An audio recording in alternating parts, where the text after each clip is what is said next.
Hello, everyone. Before this episode starts, I just wanted to say that we have decided to attach a trigger warning to this. Some of the subject matters we talk about can be disturbing. We don't go into vivid detail or in depth descriptions, but we do lightly touch on sensitive subject matters while going over the plot summaries of the books. If this is something you don't feel you are in the proper headspace for, we advise you to skip this episode. Hello, everybody. Welcome back to the third episode of the Friends and Pals podcast. Today, we are going to be going into the topic of the books that we're reading lately. Alex has been going a little bit more crazy than I have in terms of reading, so he's got a little bit more of a catalog than I do, but we still got some interesting topics, I think, to break down here today. So, without further ado, I think I'm going to go bring it over to him. Yeah. So I've been doing a lot of reading lately. It's becoming one of my bigger hobbies. I've always loved to read, but I've just recently found the time to actually start picking up reading again as a hobby. So the first book that I was going to talk about is actually a book that I recently reread. I read it in high school at a time that probably wasn't the best time to read it, but I recently reread it, and it's a book called Impulse, and it is by an author called Ellen Hopkins. It's an interesting book because it's told in kind of a free verse poetry type deal, but it's really, looking back on it, it's really kind of destructive for people who are in the position to read this book because it's about three teenagers who end up in a mental institution for various reasons. It's about Tony, Vanessa, and Connor, and they all end up in the mental hospital for various reasons, and they're all struggling with mental illness. I read it at the time because I was in a poor state, obviously, and I was looking for something to relate to. And it's honestly a pretty destructive book by the end. I don't want to spoil it, obviously, for anybody who wants to read it, but it's very, very personal. It being told through poetry means that it's very kind of it conveys the emotion really well, in my opinion. And by the very end, that can either be destructive or constructive, depending on your mindset at the time. It made me very sad the first time I read it. It made me very sad the second time I read it. But it is a very, very emotional book. I can read off the back of the book. It says Tony's painful childhood memories can be quelled only through pills. Vanessa has a secret that keeps her coming back to the blade. And Connor seems to have the perfect life on the outside, but his inward battle with his parents, his peers, and himself give him one last choice to pull the trigger. These are three lives that would have been cut short if not for the hasty intervention by loved ones or fate. Now they are given a second chance at a better life, but only if they help one another and if they find the strength to let go of their inner demons for good. It actually starts out, a large majority of the book starts out with Connor rejecting the idea that he actually tried to commit. He lives in denial for much of the book, and that's kind of where the sad part comes in.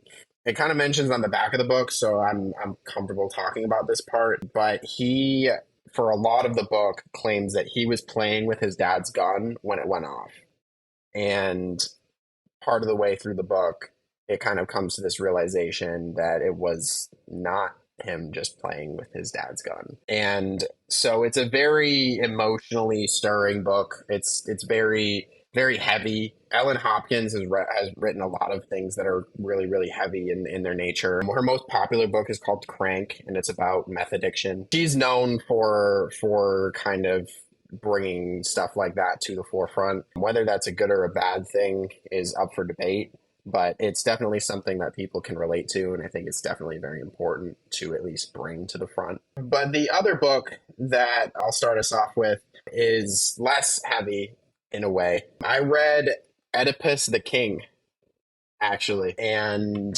if you have any knowledge of Greek mythology, you know exactly what the fuck that's about. It was actually really interesting to go through and read the play because it was written by Sophocles, obviously, and it's very very ancient Greek-y. Like it's got like the chorus in it. It's got a lot of big sophisticated words, but it's actually really interesting to read just to like actually be able to say that I've read Oedipus is cool in and of itself. but also at the same time, like the emotion is conveyed in Oedipus a lot better than you would think. Basically, if you don't know the story of Oedipus, it's pretty self-explanatory. The dude, Oedipus, um, ends up marrying and having sex with his own mother and having killed his father without even realizing it until a prophet comes by and is like, "Hey, you killed your dad and you fucked your mom." And it's actually it's kind of become like a joke in recent times. Like Oedipus complex is from Freud has become a really big thing. It's kind of been turned into this joke, but the way that the emotion was shown in the actual play actually makes it a lot more it makes it make a lot more sense that it was presented as a tragedy at first, because Oedipus like claws his own eyes out when he finds out that he has done that shit.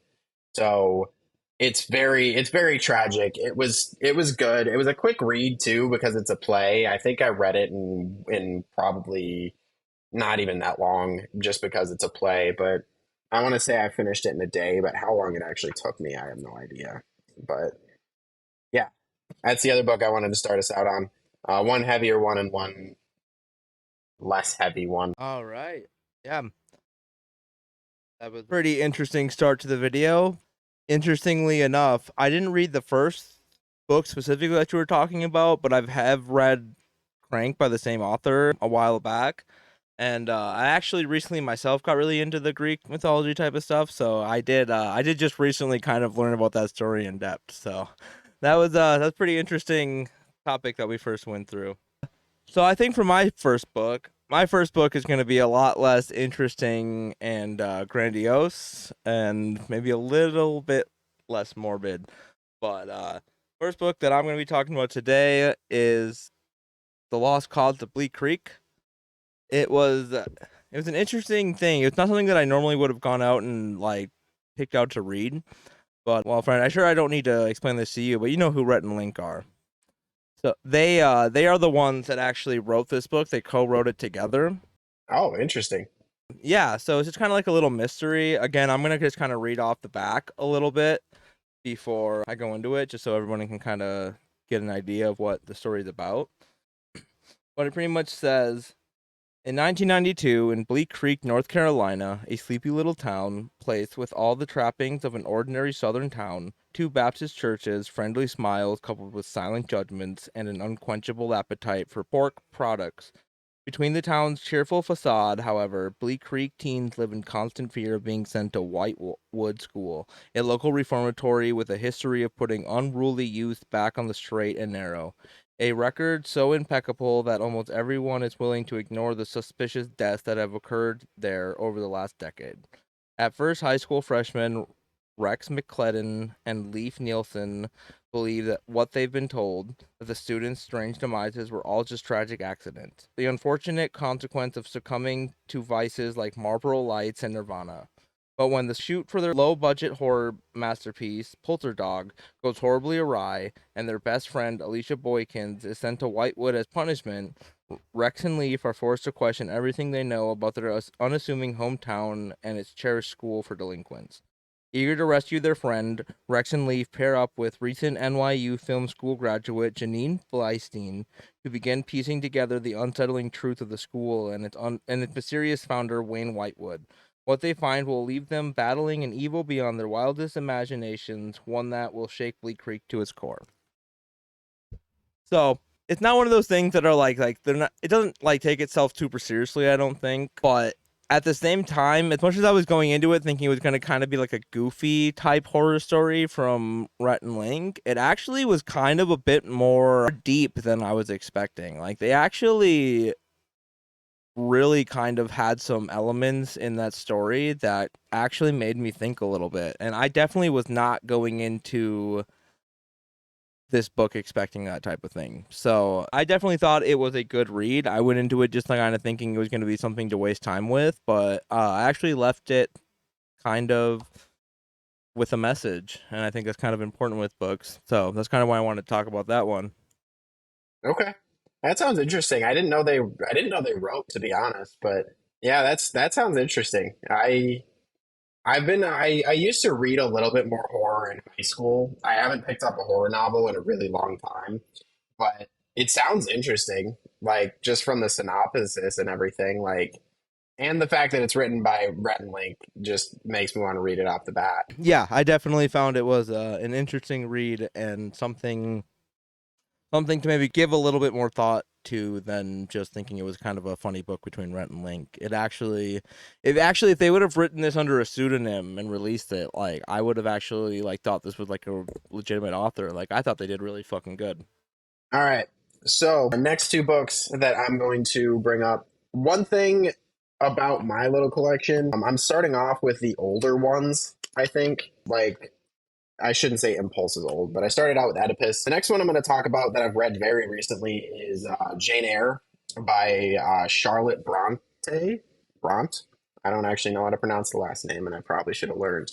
But this one is a lot less heavy than the first two. It's a romance novel, for lack of a better word. It's more than just a romance novel, but pretty much, I'll read the back here. Uh, Jane Eyre. Oh, there's two backs. I'll read them both. Jane Eyre tells the moving story of an orphan entrusted to her aunt who loves her own children but ignores and punishes Jane. Banished to a strict evangelical school, Jane meets pupils and teachers who nurture and encourage her, and later, as governess at a country mansion, she falls in love with its mysterious owner, the Byronic Mr. Rochester. Part fairy tale, part gothic horror, part love story, Jane Eyre is an archetypal narrative of an orphan's progress through a confusing, sometimes cruel world. And the other one is orphaned at an early age, Jane Eyre leads a lonely life until she finds work as a governess at Thornfield Hall, where she meets the mysterious Mr. Rochester and sees a ghostly woman who roams the halls by night. This is a story of passionate love, travail, and final triumph. The relationship between the heroine and Mr. Rochester is only one episode, albeit the most important, in a detailed fictional autobiography in which the author transmuted her own experience into high art. In this work, the plucky heroine is outwardly of plain appearance, but she possesses an indomitable spirit, a sharp wit, and great courage, and she is forced to battle against the exigencies of a cruel guardian, a harsh employer, and a rigid social order which circumscribes her life and position. So I really enjoyed Jane Eyre, reading Jane Eyre. This is probably the first romance novel that I've actually read, but I think what I liked most about Jane Eyre is they kind of mentioned it in the second synopsis, the indomitable spirit. Jane Eyre as a character is a very independent woman. Like it's a romance story like at its core, I guess, in a way, but it makes so many mentions of how she wants to live her life, and she is very independent, ends up doing her own thing more often than none. She sticks to her guns when something happens with Mr. Rochester. I just think as a character, Jane Eyre is very, very interesting to read, just because even though she is having this whole love story with Mr. Rochester, she never compromises her own self in trying to woo him or be with him.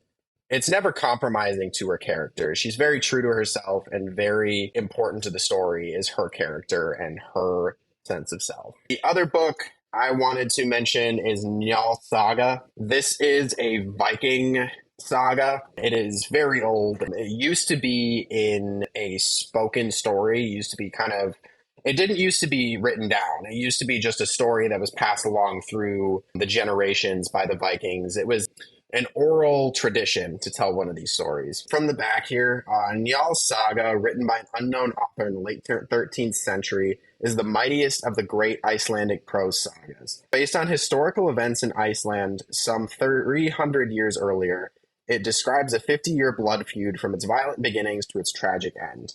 The spare, simple narrative centers loosely upon the prophetic Njal Thorgeirsson, who, with his family, is finally burnt alive at his home by a league of enemies. So, Njal Saga, I'm going to be perfectly honest, was really hard for me to read, mostly because of the way the narrative is told.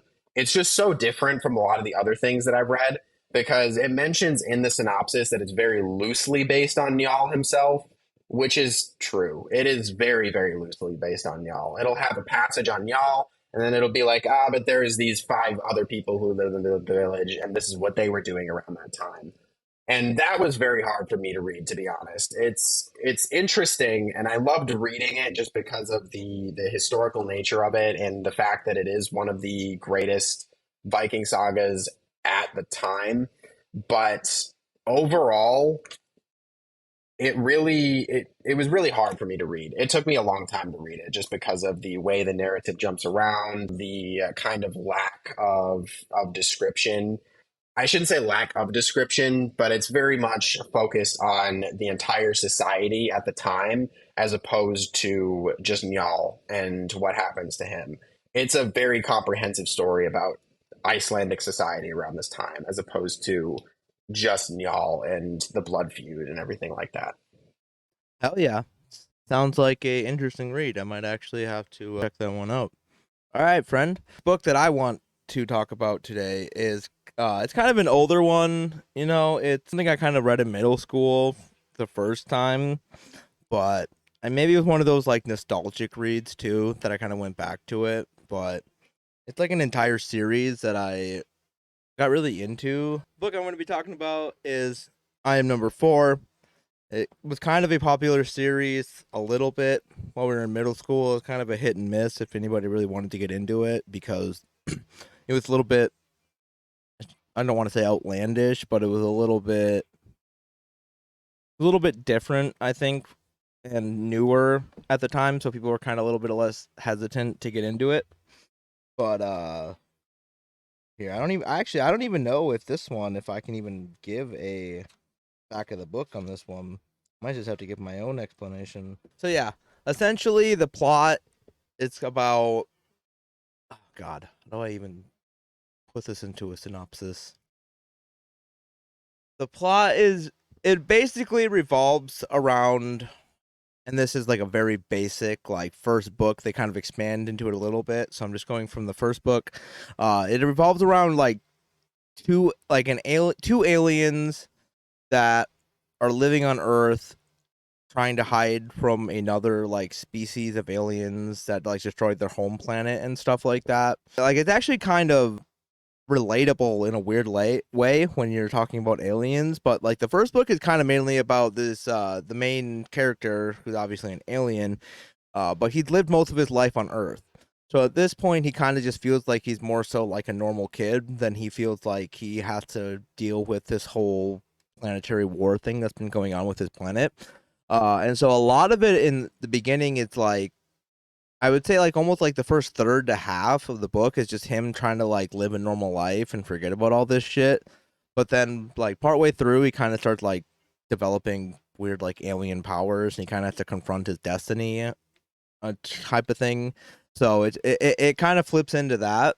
But I don't know. It's one of those books where like I don't know if anybody who didn't read it when they were my age would get into it because it's almost, I would say it's like one grade step above like Percy Jackson, where like it's definitely meant for a younger audience. So I don't know if like people nowadays could get into it as much, but it's one of those things where like following the story when I was that age, it gave me the ability to kind of jump back into it and appreciate it a little bit more.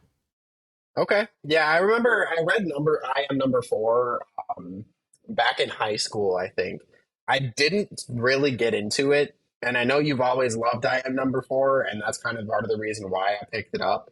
I didn't get super into it, but I also I didn't read past the first one. So like I would say that I didn't even really give it a chance. I would say honestly, the first book, you could almost consider it like it's almost like prequel status to the series because the first book is very very different from like the rest of the series moving forward. So like I can understand why people wouldn't want to move past the first book because it is very different. But one of the reasons why I like it so much is just because yeah, like I went into it. There's like 7 books at this point. The last one came out when like my last year of high school, I think. And so like it evolves into like a whole like almost Avengers Endgame type situation by the end of the last book. So the first book is very different. So I can understand that. Okay. All right. The next two books I'm going to talk about. I'm going to start off with my last kind of classic literature that I read. It's called Candide, and it's by Voltaire. It was written in the Renaissance, if I remember correctly. I should have fact checked before I started talking about this one, but it was written around the 1600s, 1700s, and Voltaire was really well known for his commentary, his social commentary. Um, and I'll read the back here. On the surface, a witty, bantering tale of adventure or misadventure, Candide is actually a savage, satiric thrust at the philosophical optimism which proclaims that nationwide disasters and individual suffering are both just part of a cosmic plan which is essentially good. Voltaire was not prepared to excuse the world's evil quite so easily, nor would he encourage man to accept evil as fate without trying to prevent it or fight it. Candide is the story of a man who, though pummeled and slapped in every direction by fate, tries desperately to cling to his optimism.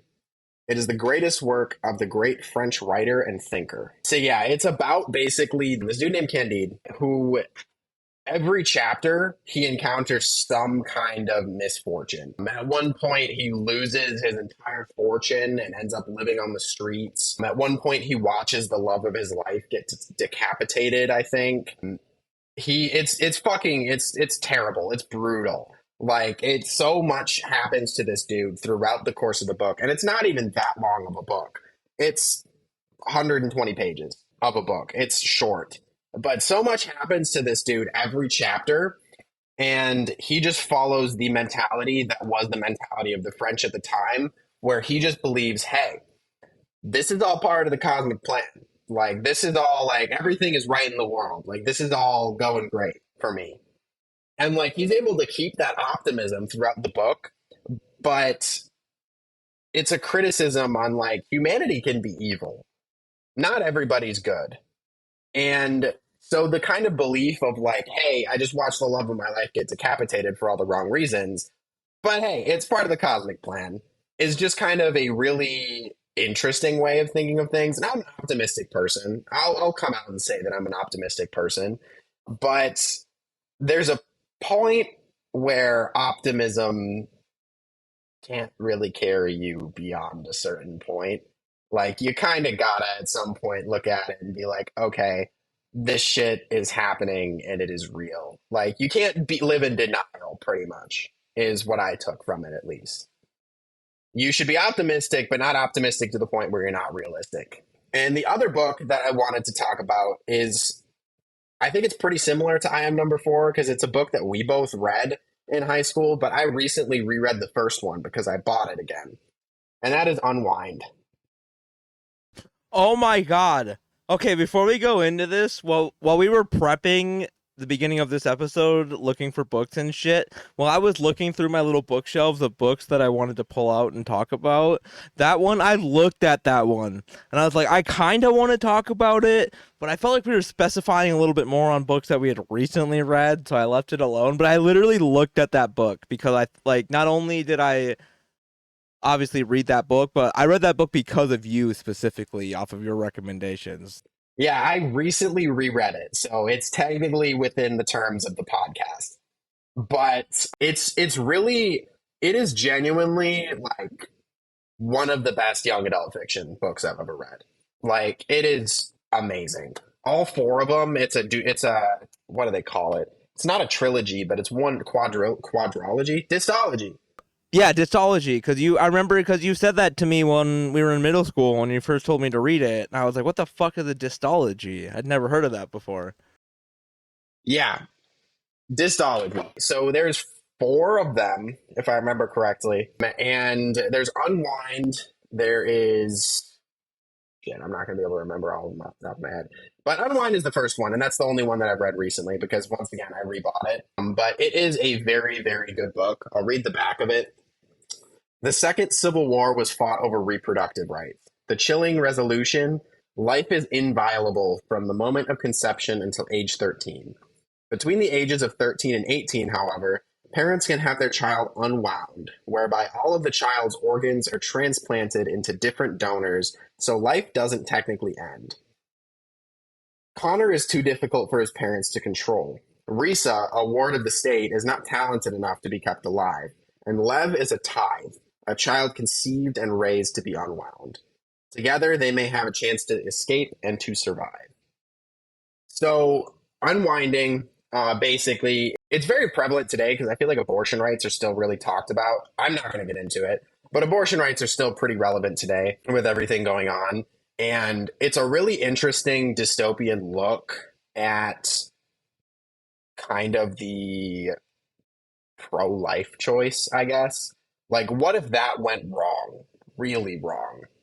And you ended up in a situation where your only option was to keep your kid until they were 13, and then you could just send them off to get unwound.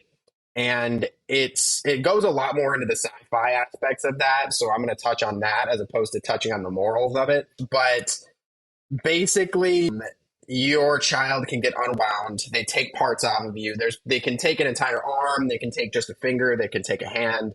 It doesn't matter what they take. They will take the entire thing and give it to somebody else.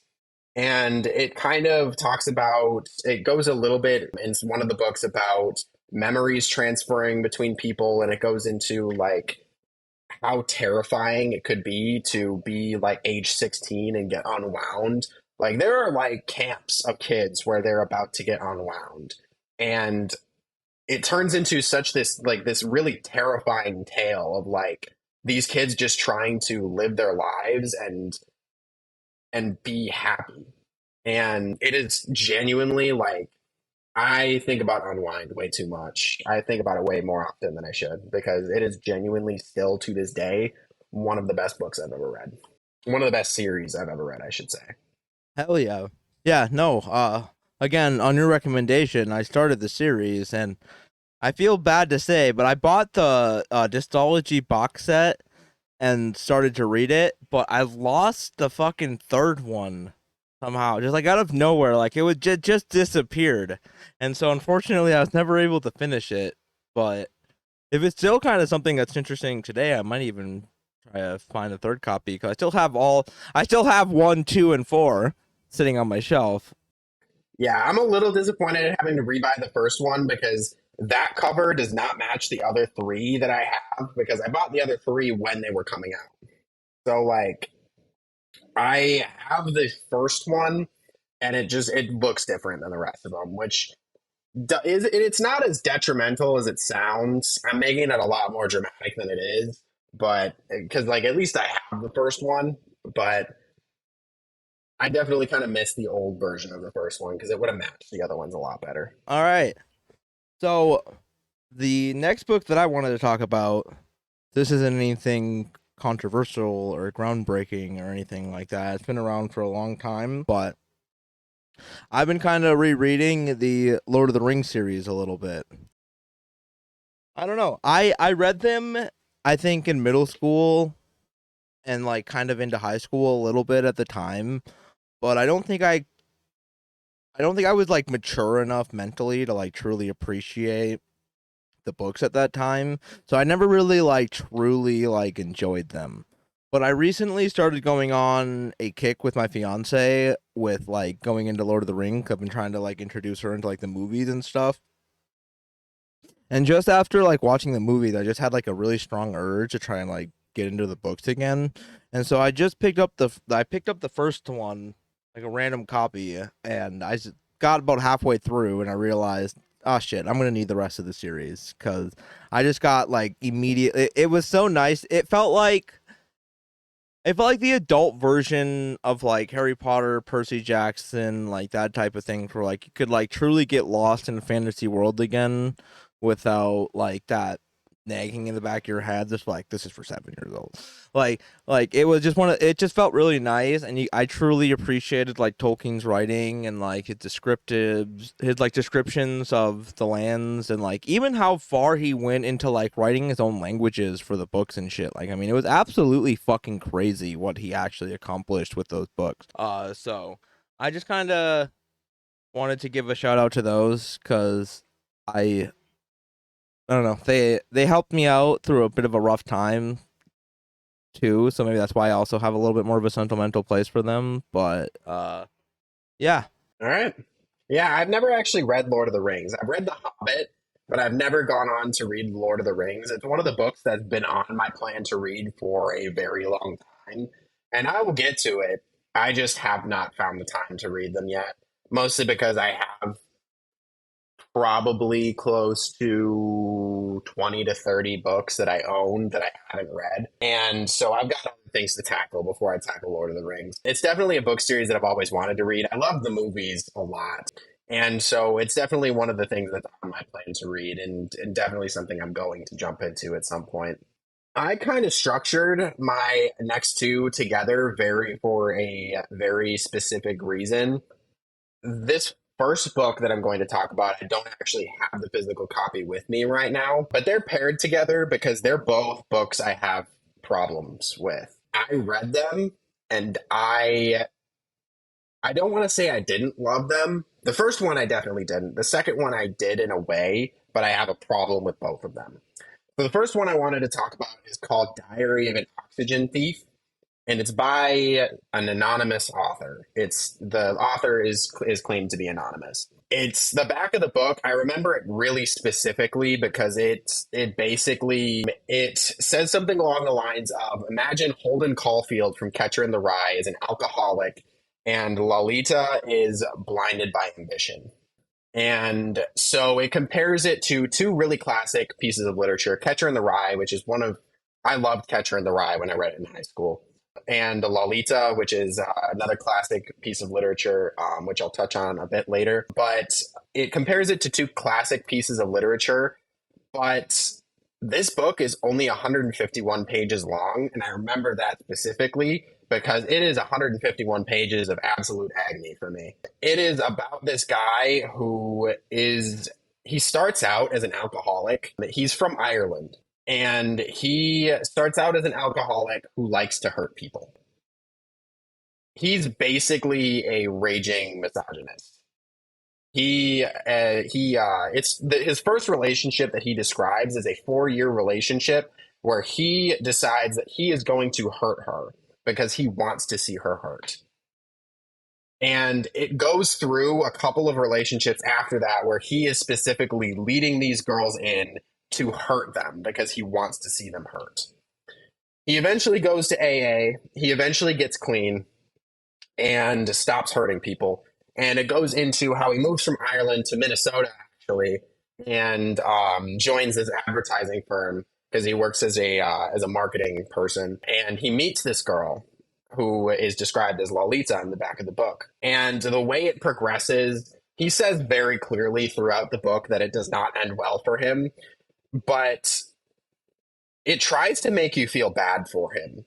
But you know where he started out. You know where he started out. He hurt people because he liked hurting people. And I mean, alcohol, sure, but he hurt a lot of people in a lot of really shitty ways. It was really hard to get through the first half of the book because I was just sitting there like, Jesus Christ, I cannot imagine anyone that I'm close to doing something like that. Because openly admitting that you are doing it just for the enjoyment of it, holy fuck. And it ends in a very abrupt manner. Basically, he goes through his relationship with this Lolita girl. Not actually Lolita, I can't remember her name. It was an Irish name, but it tries to make you feel bad for him, and I just never felt bad for him, to be perfectly honest with you. And I could not wait for the 151 pages to be over. If it was any longer, I would have dropped the book. The other book that I'm going to talk about is A Little Life by Hanya Yanagihara. So this book is different from Diary of an Oxygen Thief. Diary of an Oxygen Thief, I'd say I did not enjoy. I think I put it on my Goodreads and I gave it 1 star because I did not enjoy Diary of an Oxygen Thief.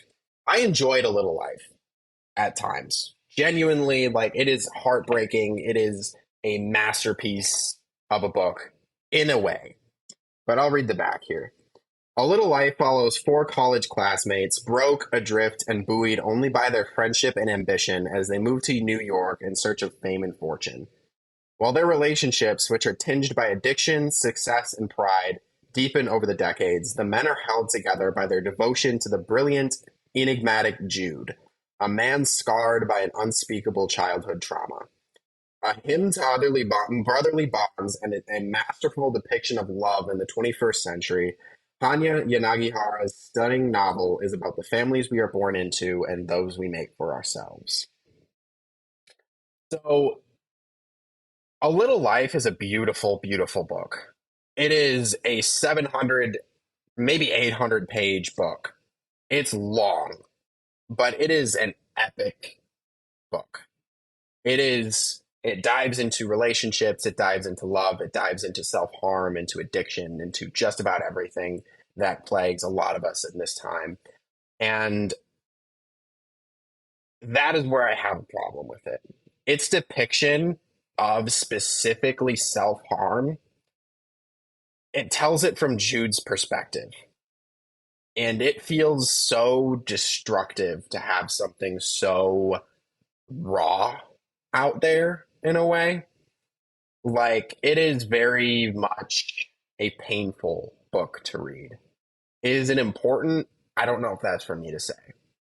Because, on the one hand, I've heard people call it the great gay novel because it is about a gay relationship at some point. But the depictions of self harm and the depictions of addiction and everything are so raw and so brutal that I fear for the people who read it who are not in a good headspace because it's a hard book to read. Genuinely, it I had to put it down. It put me into a reading slump. I didn't pick up a book for a while afterwards because it is just that deeply affecting. So while it is a really, really, really good read, it is also really, really, really hard to read at times. Yeah, damn. I definitely would recommend everybody if you wanted to go check that one out to maybe be in a little bit better of a headspace. Yeah, maybe evaluate your headspace. Yeah, maybe evaluate your headspace before going on to a journey like A Little Life because like I said, if you're not in the best headspace, it can fuck you up and I believe that it can fuck you up. Well, damn.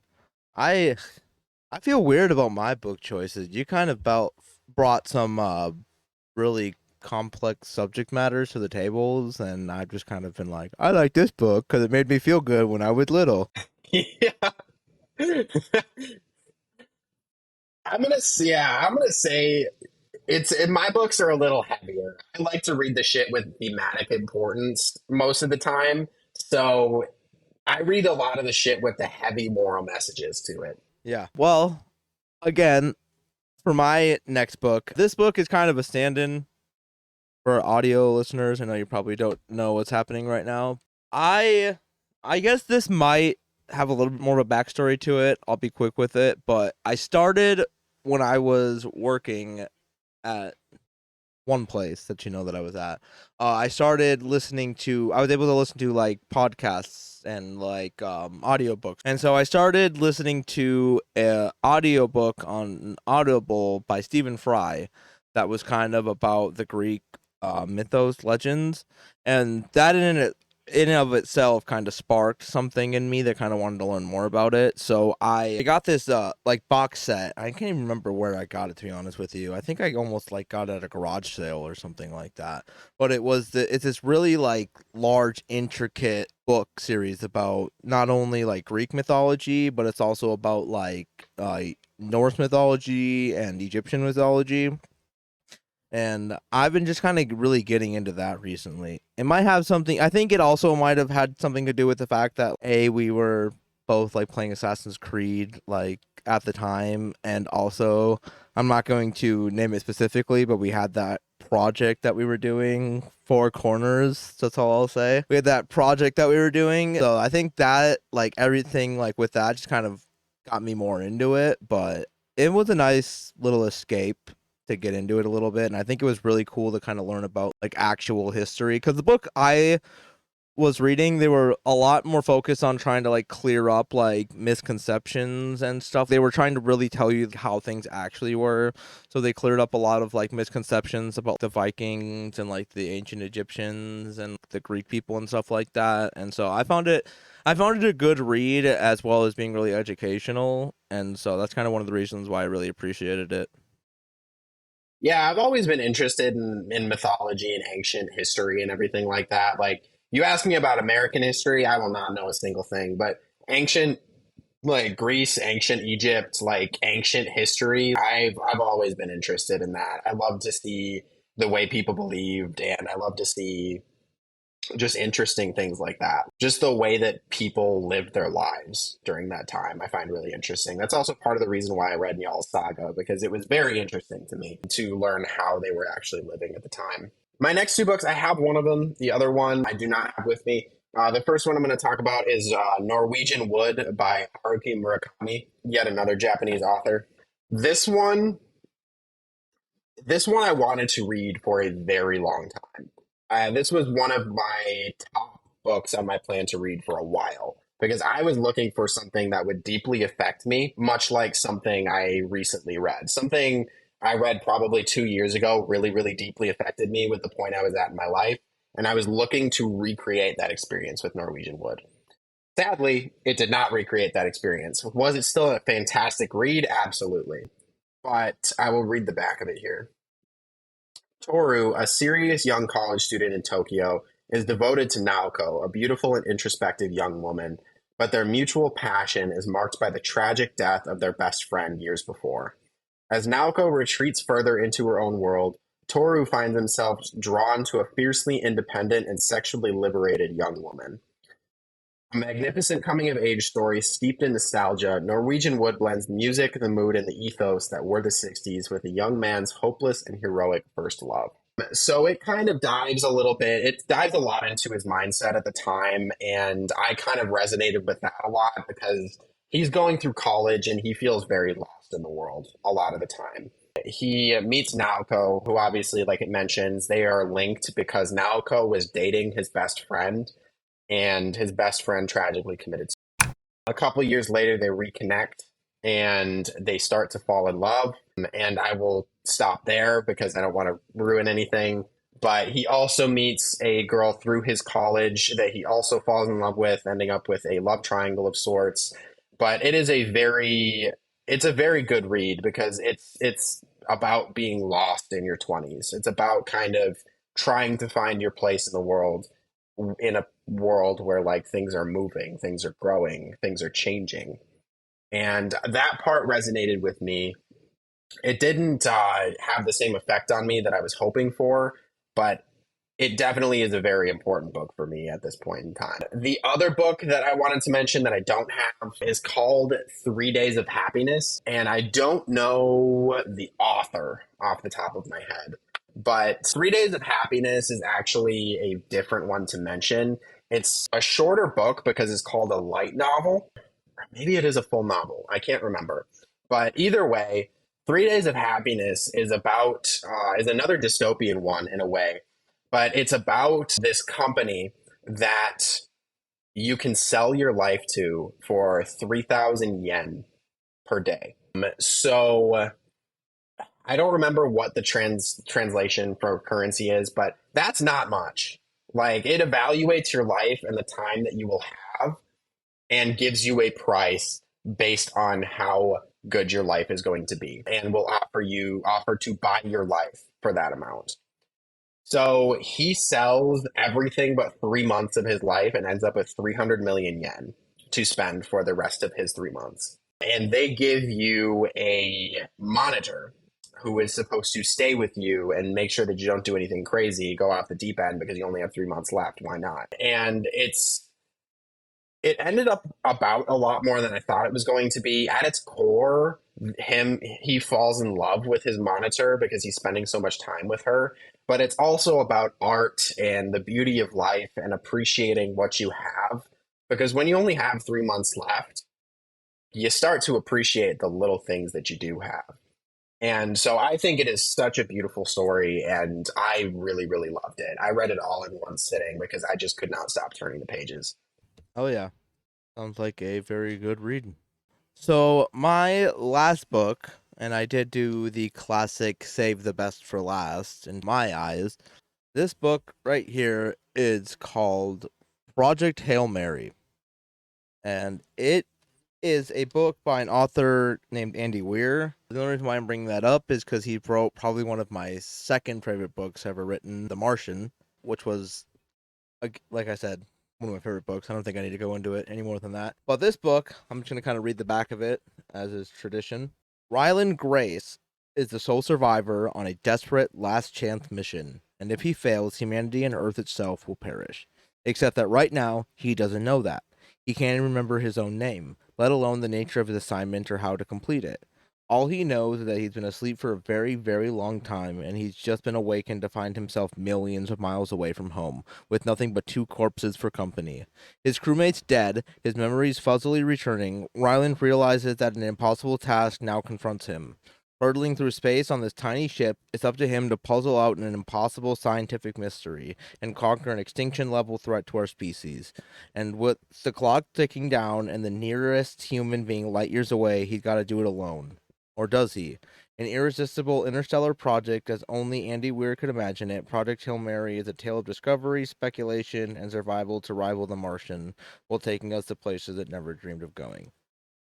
And unfortunately, with this book, I really can't go too much into the plot because anything really past that little plot summary is ruining the book. Because it is one of those books where every chapter it is kind of one of those things where like they have a plot twist almost at like every chapter, but it doesn't feel tiring. Like every plot twist, it's still like even though they're doing it to you like every chapter, every one at least to me is hit really hard and was unexpected.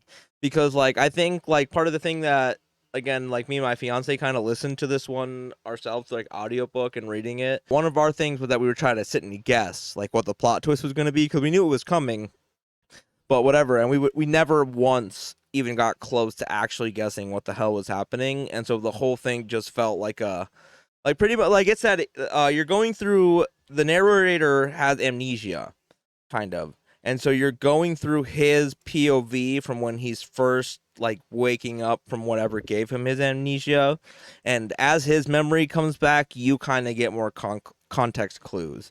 But so there's like a memory based story happening as like the B plot, and then there's like a present day thing happening as the A plot. And I just found it really riveting and like this was one of those books. It's very rarely that it happens, but like I finished this book in like a day and a half of getting it. So the last two books that I was going to talk about, the first one is one I read very recently within the last week, and it is called Magpie Murders. And it is by an author called Anthony Horowitz. And we have a very interesting history with Anthony Horowitz, considering he wrote the Alex Rider books. Back in middle school, we were both very into the Alex Rider books. They're still very, very good to me to this day. I loved Alex Rider with everything in me. He wrote a another book series that I read the first one of called Power of Five, I think. I can't remember specifically. It had something to do with Satanism being like the main focus of it. But typically, he's actually a more renowned mystery writer than I thought. He wrote Alex Rider, but a lot of his more recent stuff has been he wrote a Sherlock Holmes mystery, actually. He wrote two of them, I think. He has written a James Bond novel. He wrote part of the Midsummer Murders TV show, which is based on Agatha Christie's murder mysteries. And this one, Magpie Murders, I'll read the back here.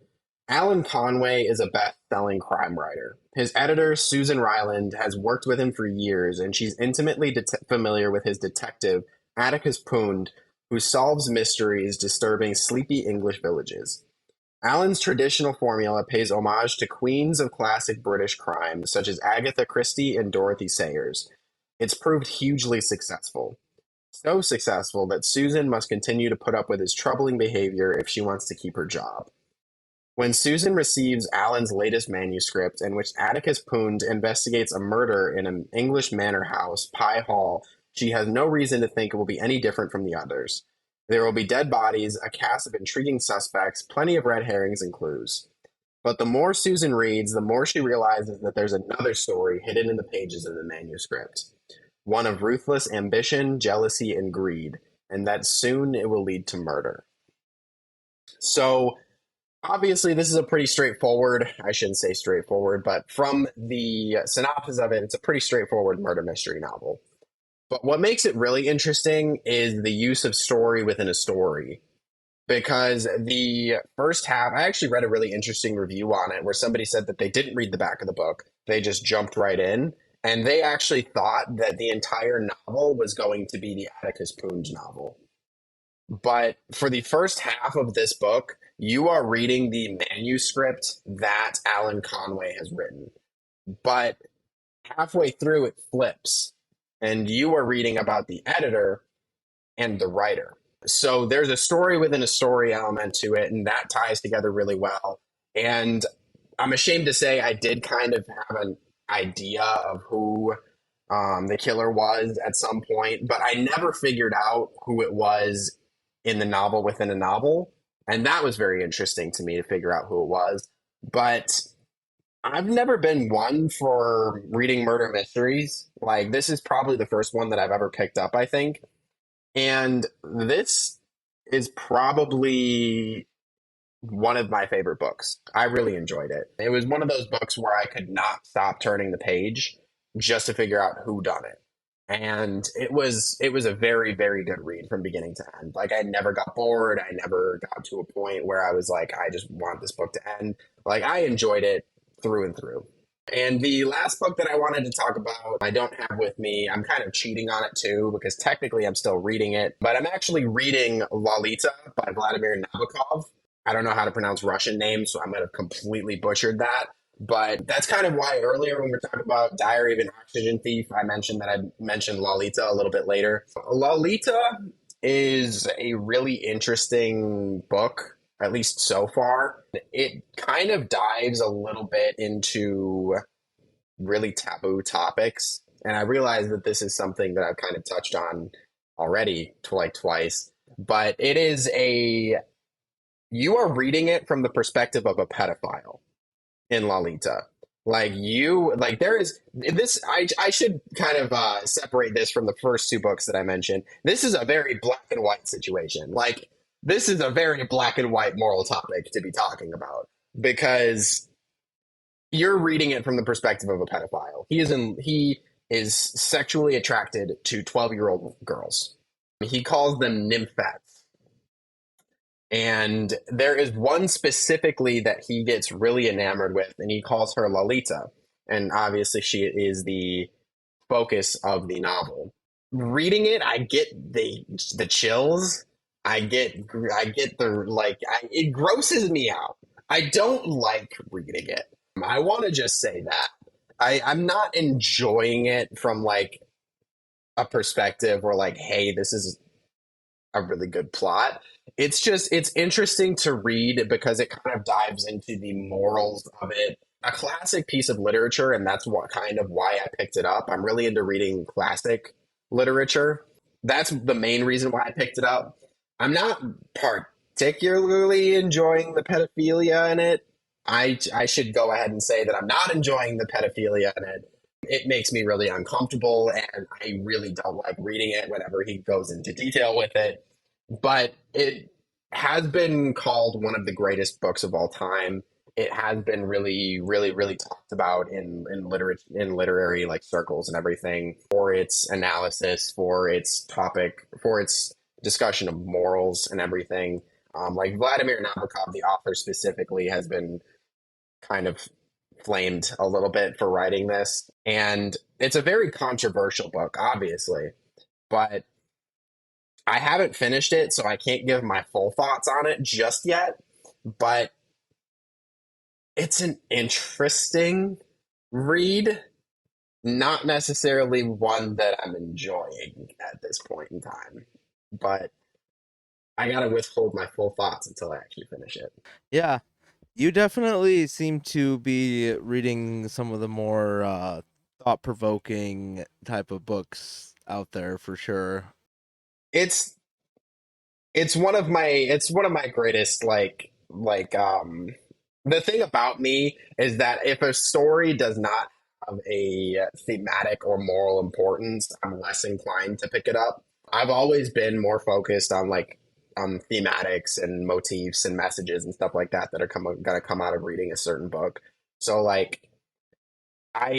been reading a lot of classic stuff lately, like obviously like Jane Eyre, Candide, stuff like that. But Magpie Murders is one of the only ones in a while that I picked up just for pure enjoyment. But generally, yeah, I'm really interested in morality and thematics and stuff like that. Like I love the themes and I love the messages that authors want to put out there with their books. Hell yeah, hell yeah.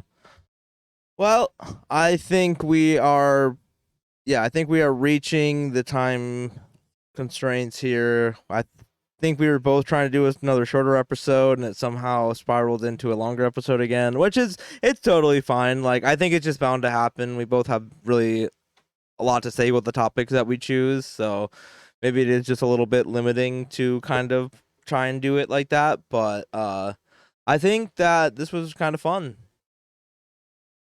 We'll have to maybe this will be a part 2 as well.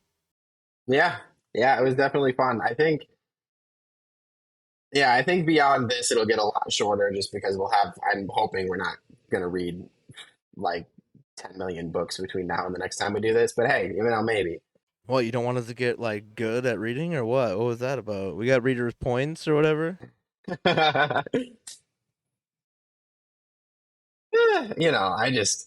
If we're trying to do shorter episodes, I feel like maybe I shouldn't bring 13 books to the next one. I think we are going to call it there for this episode. I hope you guys kind of enjoyed this more laid back type of episode. It wasn't really about like a specific topic in general, but more so just kind of like a general interest thing on our part.